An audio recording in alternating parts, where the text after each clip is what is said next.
Sonjaya, ia mengatakan Pak Sony menyatakan siap menjadi justice kolaborator. Tekad ini sudah dituangkan dalam BAP di Kejaksaan. Sementara itu, Kepala Badan Gizi Nasional Nani S. Deyang akan langsung memperbaiki tata kelola MBG di bawah kepemimpinannya. Pasca kasus dugaan korupsi yang menjerat Dadan Hindayana dan 2 mantan wakil kepala BGN. Langkah pertama yaitu dengan melakukan efisiensi anggaran tanpa mengurangi kualitas dari MBG. Efisiensi anggaran. Kami concern, hal pertama yang kami lakukan adalah untuk melakukan efisiensi anggaran sehingga meskipun sekarang sudah dipotong tinggal 268,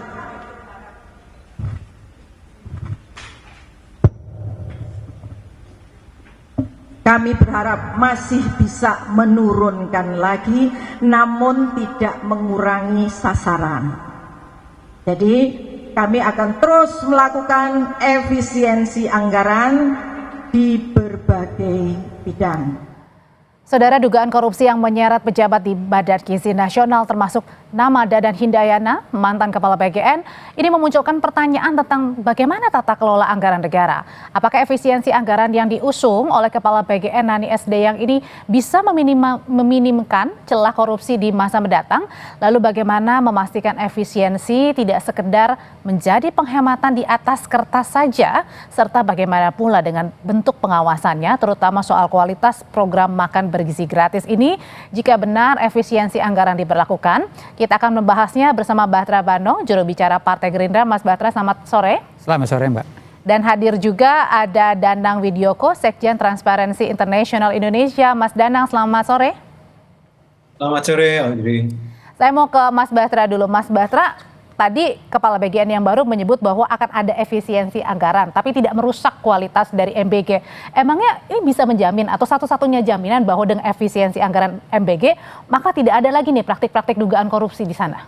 Ya, ini kan program strategis Presiden Prabowo Subianto dan memang ini adalah program yang cakupannya sangat luas karena target pemanfaatannya kan kurang lebih sekitar 82 juta penerima manfaat. Nah, maka dari itu tentu juga membutuhkan anggaran yang sangat besar karena targetnya memang sangat banyak juga penerima manfaatnya, mulai dari anak sekolah, terus balita, terus kemudian juga ibu hamil. Dan ini adalah program yang menurut hemat kami sangat bagus ya, tujuannya sangat mulia ya, karena untuk bagaimana agar anak-anak kita di masa yang akan datang kualitas sumber daya manusianya bisa diperbaiki, terus kemudian juga kualitas gizinya juga bisa diperbaiki, dan pada saatnya nanti insya Allah Indonesia di masa-masa yang akan datang akan memiliki sumber daya manusia yang berkualitas sebagaimana apa yang menjadi cita-cita Pak Prabowo. Nah, tentu dengan itu semua maka pastilah menggunakan anggaran yang begitu banyak, tetapi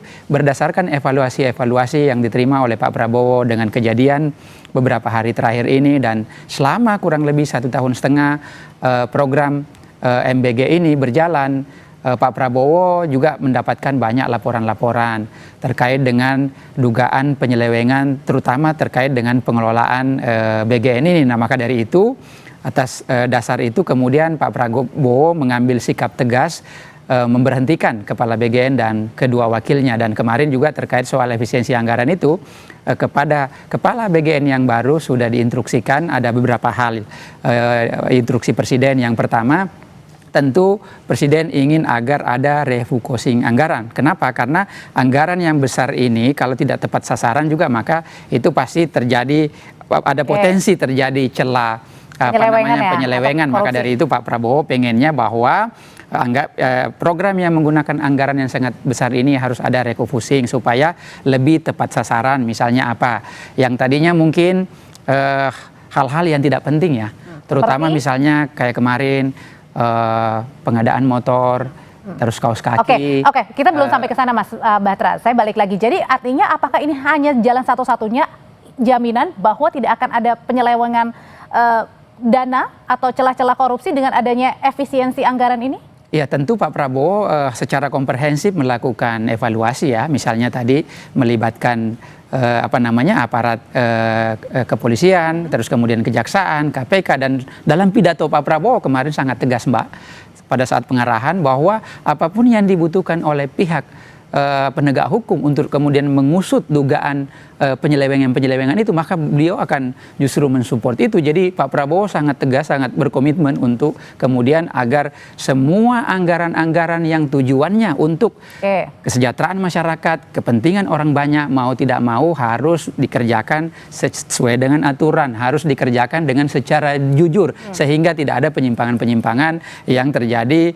Yang kita lihat beberapa hari terakhir ini, saya pikir itu sesuatu yang sangat mengecewakan Pak Prabowo ya, karena dia menganggap bahwa ini adalah orang yang saya beri kepercayaan, tetapi malah kepercayaan yang diberikan itu justru tidak dimaksimalkan dengan sebaik-baiknya. Dan ini juga warning bagi kementerian lembaga yang lain bahwa jangan Anda jadi menteri Pak Prabowo, jadi kepala lembaga yang dipimpin oleh Pak Prabowo, terus mau bermain-main dengan program yang pro rakyat.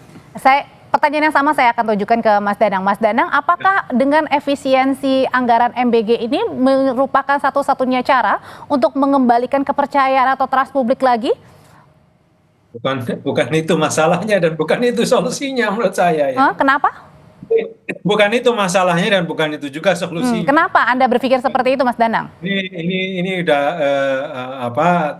tidak akan menyelesaikan masalah efisiensi anggaran. Efisiensi anggaran itu keniscayaan karena APBN kita sudah nggak kuat lagi gitu kan. Jadi ini yang pertama menurut saya itu momentum lah untuk berbenah ya. Jadi program ini program yang tidak realistis gitu. Kita sepakat tentu banyak saudara kita anak-anak yang membutuhkan. Nggak realistisnya di mana emang Mas Danang? Karena itu membutuhkan anggaran yang besar, mengambil anggaran yang besar gitu ya. Dan karena saking besarnya lalu kemudian itu bisa kembali dihambur-hamburkan untuk berbagai pengadaan yang tidak perlu gitu ya. Ini yang menurut saya itu. Jadi mestinya ini seperti saran. Jadi menurut saya pertama adalah dengarkan saran dari para akademisi, dari teman-teman aktivis gitu ya. Jadi dari media gitu ya. Di mana masalahnya? Jadi bukan efisiensi, tapi pertama buka dulu feedback gitu ya. Buka feedback, dengarkan saran dan kritik dari luar yang mengamati program ini. Kemudian yang kedua, tadi kan disinggung juga misalnya ada dugaan, kita belum tahu persis ya, tentu kita harus hormati proses hukumnya, kita lihat dulu nanti kira-kira dakwaan jaksa seperti apa, tetapi kan dari informasi selain pengadaan kan sempat disinggung juga jual beli titik SPPG atau afiliasi dengan SPPG, kira-kira seperti, kalau saya tidak salah ya, karena kita mesti menunggu data resminya dari kejaksaan atau proses peradilannya, tetapi akar masalahnya adalah konflik kepentingan. Bagaimana konflik kepentingan ini diatur di BGN. Ini yang tidak pernah ini. Berapa kali kami sampaikan ya teman-teman, TS sendiri pernah menyampaikan laporan, kemudian beberapa teman lain juga pernah menyampaikan laporan. Selios melakukan beberapa survei, jawabannya anti asing. Jadi tidak. Maksudnya konflik kepentingannya ini Mas Danang? Responnya tidak yang kami harapkan. Responnya justru menyalahkan yang memberikan kritik, justru di situ masalahnya gitu ya. Sehingga karena tidak mau mendengar, akhirnya kejadianlah persoalan hukum seperti sekarang ini gitu. Jadi konflik kepentingan yang dimaksud Mas Danang ini terletaknya di mana? Tadi kan kata Mas Batra ini sebenarnya tujuannya mulia awalnya. Oh benar, tujuannya mulia, tetapi itu kan pelaksananya itu manusia biasa yang punya kepentingan, punya keinginan gitu ya, dan termasuk juga kepentingan ekonomi, kepentingan politik. Oleh karena itu dibuka semuanya aja. Jadi SPPG itu di mana saja, pemiliknya siapa, yayasannya itu siapa yang punya, itu mesti dibuka semuanya gitu ya. Karena saya khawatir juga ini, jangan-jangan kalau yang bermasalah lalu kemudian yayasan milik petinggi Gerindra, ini Bang Batra nanti nggak bisa apa-apa, harus diam gitu kan. Kalau kemudian yang bermasalah itu milik petinggi Polri atau TNI, saya nggak yakin juga Bang Batra sanggup berkomentar gitu kan. Oleh karena itu kemudian kita tahu nih masalahnya banyak nih. Buka saja itu informasi tentang SPPG. Yang mendapatkan kontrak SPPG ini siapa-siapa saja, yayasan apa saja, lokasinya di mana gitu ya. Menurut saya transparansi itu dari awal dan dari dulu selalu disampaikan, transparansi itu adalah sebetulnya kebijakan yang efektif untuk mencegah korupsi. Jadi jawabannya adalah konflik kepentingan, transparansi, bukan efisiensi. Oke, kalau Mas Danang dapat informasi, sebelum nanti saya tanya ke Mas Batra, yang Anda dapatkan informasi sebenarnya dapur-dapur SPPG ini siapa aja sih pemilik di belakangnya?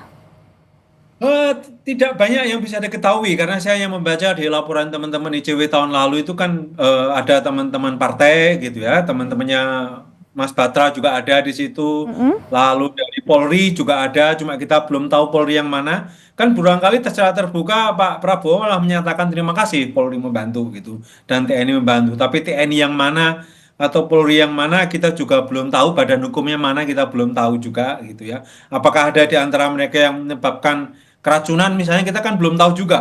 Oke. Nah, itu menurut saya ini, dan kasus yang diungkap ini. Kasus yang diungkap ini kan sebetulnya ini pendukung, jadi bukan bisnis utamanya atau program utama PGN ini.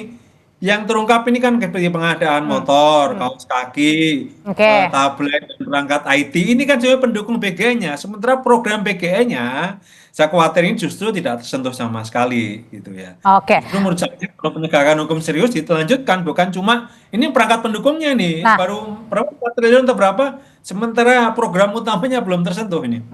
Berbicara soal tadi adanya dugaan konflik kepentingan, Mas Batra, ada yang jangan-jangan ada terafiliasi dengan partai politik, ada aparat juga yang berada di balik belakangnya. Nah, ini gimana caranya kemudian meminta transparansi, karena efisiensi ini bukan satu-satunya cara untuk memperbaiki tata kelola MBG. Justru tadi transparansi yang diminta masyarakat. Justru Pak Prabowo dengan pidato kemarin sangat tegas ya. Kalau kita berbicara soal transparansi, bahkan beliau langsung melibatkan para penegak hukum, dan kami jujur aja sebagai anggota DPR RI dari Partai Gerindra, semenjak program ini berjalan, kami selalu dipanggil sama Pak Prabowo, diingatkan untuk turun ke lapangan. Contoh kecil misalnya, ini selalu saya berulang-ulang karena saya seringkali begitu berkunjung ke fungsi pengawasan, dan selain itu juga kami Gerindra ditugasi untuk mengawasi semua program-program MBG ini. Karena kenapa? Atas dasar laporan-laporan yang selama ini berkembang. Artinya apa? Pak Prabowo tidak menutup mata dari setiap laporan-laporan masyarakat yang disampaikan. Dan yang kedua, Pak Prabowo juga melibatkan penegak hukum. Buktinya Pak Prabowo transparan. Kalau misalnya Pak Prabowo tidak melakukan, ya, apa yang menjadi masukan-masukan baik dari DPR, baik dari publik, begitupun dengan lintas kementerian lembaga. Terus kemudian beliau mengambil kesimpulan kemarin pada saatnya beliau harus memberhentikan kepala BGN itu artinya kan pemerintah punya report tersendiri juga terhadap BGN ini dan program MBG sampai ke bawah ini. Kalau beliau tidak melakukan report itu, tentu dia nggak tahu permasalahannya bahwa ada tata kelola yang tidak tepat selama ini. Nah, kalau gitu berkaitan dengan tata kelola, sebenarnya apa tata kelola yang kemudian Pak Prabowo ini menerima reportnya, dan apakah kalau misalnya ada terafiliasi dengan partai politik itu kemudian juga berani partai Anda juga menindak tegas begitu? Usai jeda ya Mas Batra dan Mas Danang, nanti usai jeda tetap bersama kami di Sapa Indonesia Malam, kami akan melanjutkan informasi untuk Anda.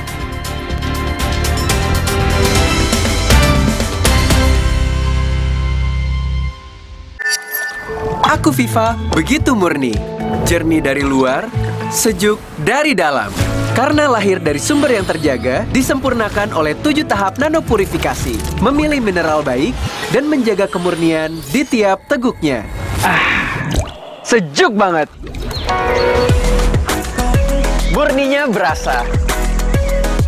Inilah air untuk sejukkan hidup sepenuhnya. Aku Viva, murni dan pasti sejuknya dari Wings Food.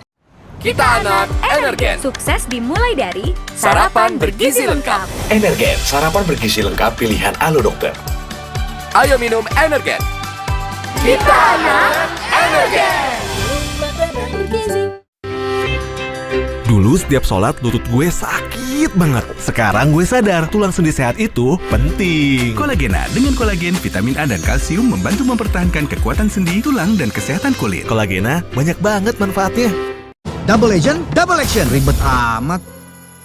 Batuk nggak berhenti. Ada bodrek batuk double action. Batuk kering, berdahak. Bodrek batuk double action. Beda batuknya, satu solusinya. Dengan double action formula, redakan batuk kering, batuk berdahak, nggak ribet, terus menangkan harimu. Nyut, ternyata aku punya masalah gigi sensitif. Cobain pakai Sensodyne. Formulanya bikin gigi aku terlindungi seharian. Dan nafas juga terasa segar. After seminggu, dan ternyata hasilnya wow. Saat aktivitas padat, saatnya level up. Minum Hemaviton Action Immune Up.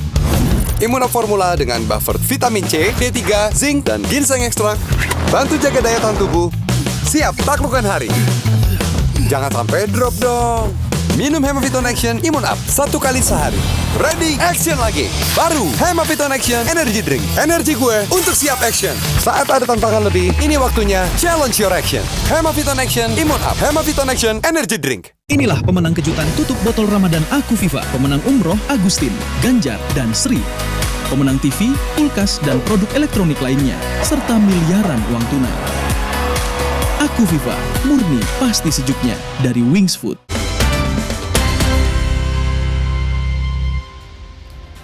Melanjutkan pertanyaan saya sebelumnya, Mas Batra, kalau memang benar ada partai politik yang bergerak di belakangnya, kemudian juga ada aparatur begitu. Nah, pertanyaannya, Anda yang ditugaskan oleh Pak Prabowo untuk menindak, mengevaluasi dan melihat ya ada bentuk penyimpangan seperti apa di lapangan. Pertanyaannya, apakah Partai Gerindra berani untuk menindak itu? Ini kalau kita lihat ya, Pak Prabowo ini seringkali berpidato soal bagaimana penegakan hukum. Tapi sebagian pihak ragu terhadap pidato Pak Prabowo. Sering beliau dicibir, ini omon-omon. Tapi faktanya hari ini kita lihat ya, mungkin sepanjang sejarah dalam penegakan hukum, ini yang paling terbanyak dan paling tercepat. Kita saksikan misalnya Jaksa Agung menindak para pengusaha-pengusaha yang dianggap selama ini pengemplang pajak, terus kemudian under invoicing yang selama ini dianggap bahwa tidak sesuai dengan pembayaran pajaknya dengan jumlah yang mereka penghasilan mereka. Sepanjang sejarah kita lihat penegakan hukum kita, mungkin ini yang paling banyak dan paling cepat. Artinya apa? Pak Prabowo tidak hanya sekedar mengucapkan, beliau selain mengucapkan dilaksanakan juga di lapangan. Nah, terkait soal MBG ini, Mbak, ini program MBG ini program yang sangat mulia, sangat bagus. Target penerima manfaatnya ada 82 juta orang. Tentu membutuhkan SPPG, dapur-dapur yang banyak.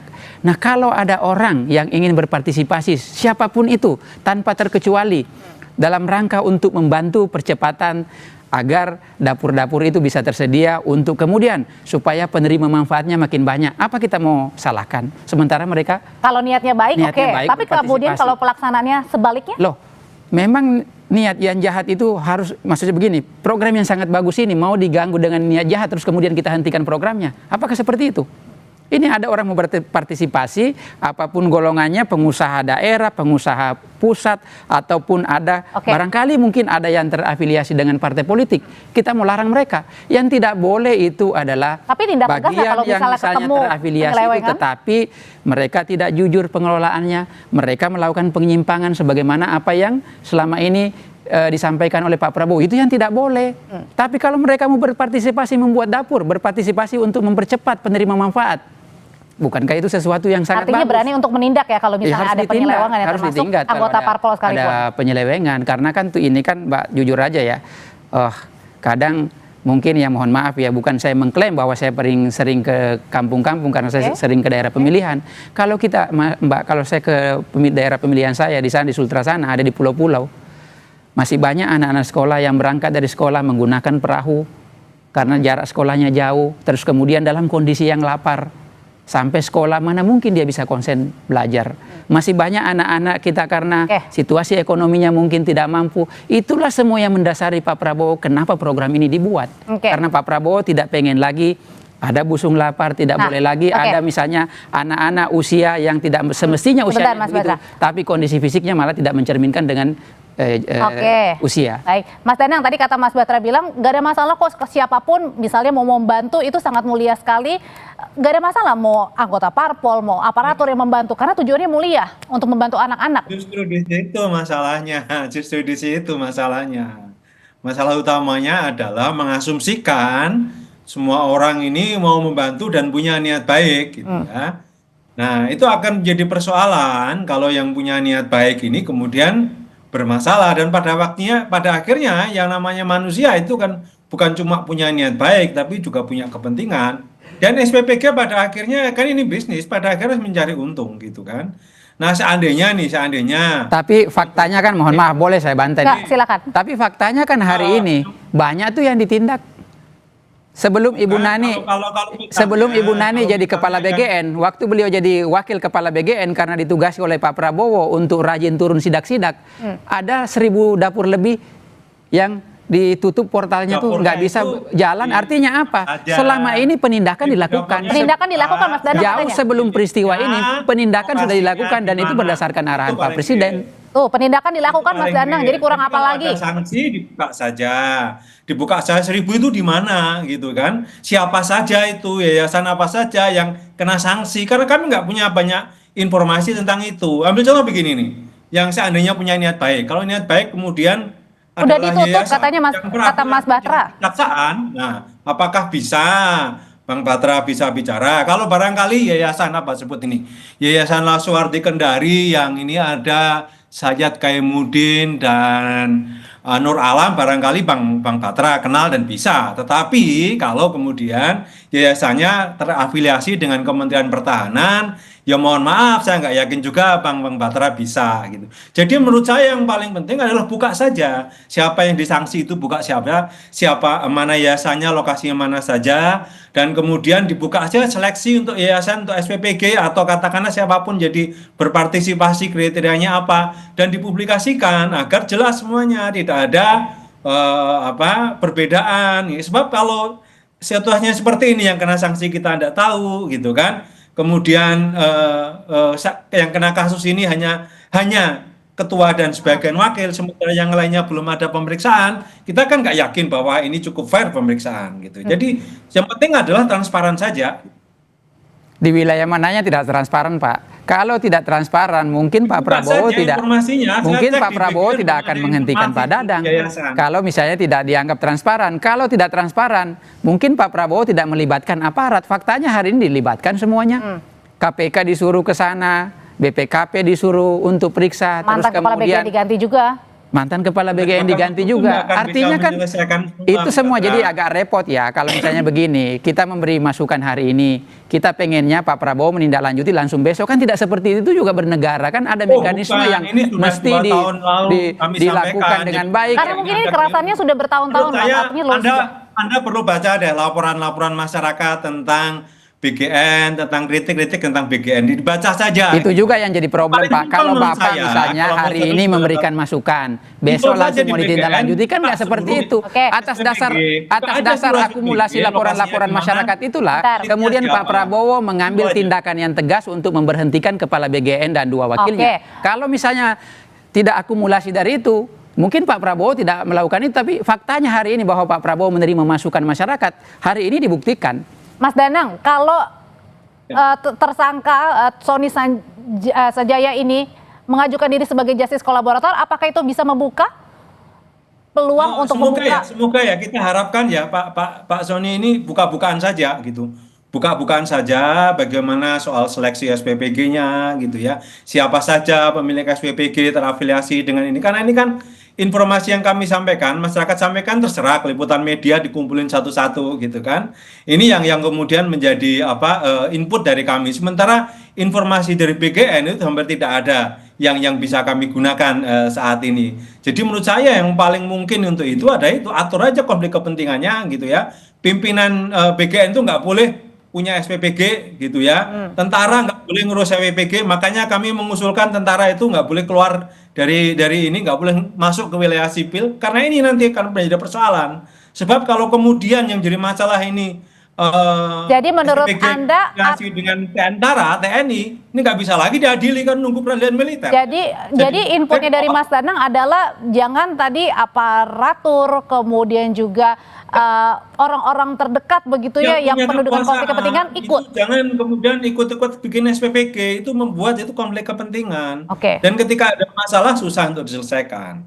Itu gimana Mas? Jangan sampai ada aparatur atau orang-orang dekat ini membuka dapur SPPG, karena kan tujuannya juga awalnya juga pengen melibatkan masyarakat ya. Kalau kayak gini pertanyaannya, masyarakatnya juga nggak kerja dong. Saya ingin menegaskan ya bahwa karena penerima manfaatnya banyak, tentu harus dilibatkan banyak partisipasi. Yang tidak boleh itu kan kalau pengelolaannya tidak jujur, melanggar aturan, terus kemudian ada penyimpangan di sana. Selama itu bisa dijamin, dan Pak Prabowo sangat tegas, begitu ada pelanggaran pasti beliau tindak. Jadi kalau kita berbicara soal transparansi, sekarang apa sih yang nggak transparan, Mbak? Hari ini dengan kondisi media sosial yang sangat cepat sekali ya, sampai di pelosok Papua pun kejadiannya hari ini kan kita nggak bisa, setiap orang sekarang bisa melaporkan dan setiap hari, setiap saat. Jadi sesuatu yang menurut saya tidak ada boleh lagi ditutup-tutupi dan itu terbuka secara umum hari ini kita saksikan gitu. Jadi kalau berkaca dari kasusnya mantan ex kepala BGN ini yang memperoleh 1 miliar satu hari ini kan berarti artinya fantastis sekali. Ya kita lihat ya bahwa sekarang kan tidak ada yang bisa ditutup-tutupi.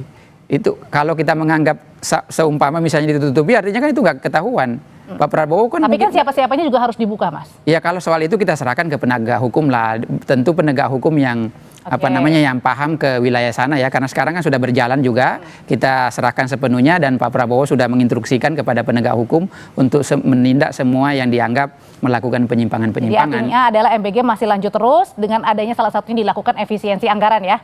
Ya, masa program yang begitu baik ini, begitu mulia ini terhenti hanya karena oknum segelintir, 1-2 orang atau beberapa orang terus kemudian harus menghentikan program yang sangat bagus itu. Kan kita tidak fair juga gitu. Menganggap seolah-olah ini tidak ada gunanya nih program MBG ini. Menganggap bahwa ini adalah program pemborosan anggaran, itu tidak begitu juga modelnya. Karena jujur aja Mbak ya, program MBG ini tentu tidak hanya sekedar memberi makan.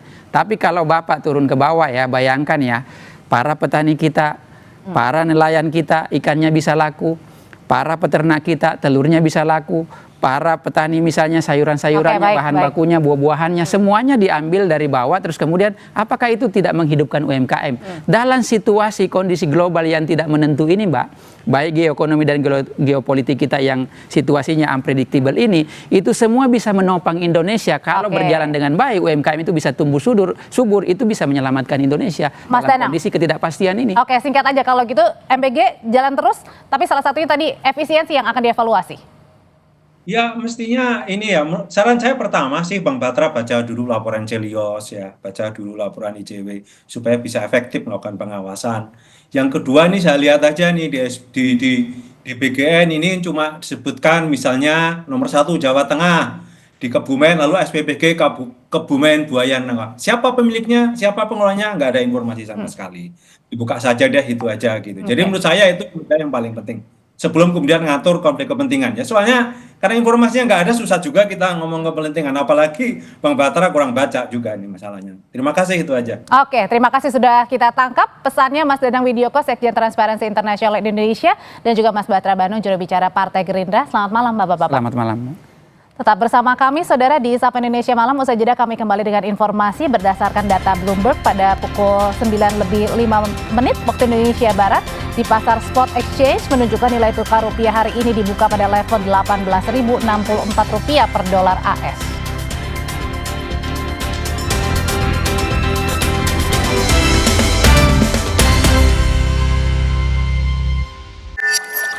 Aku Viva begitu murni, jernih dari luar, sejuk dari dalam.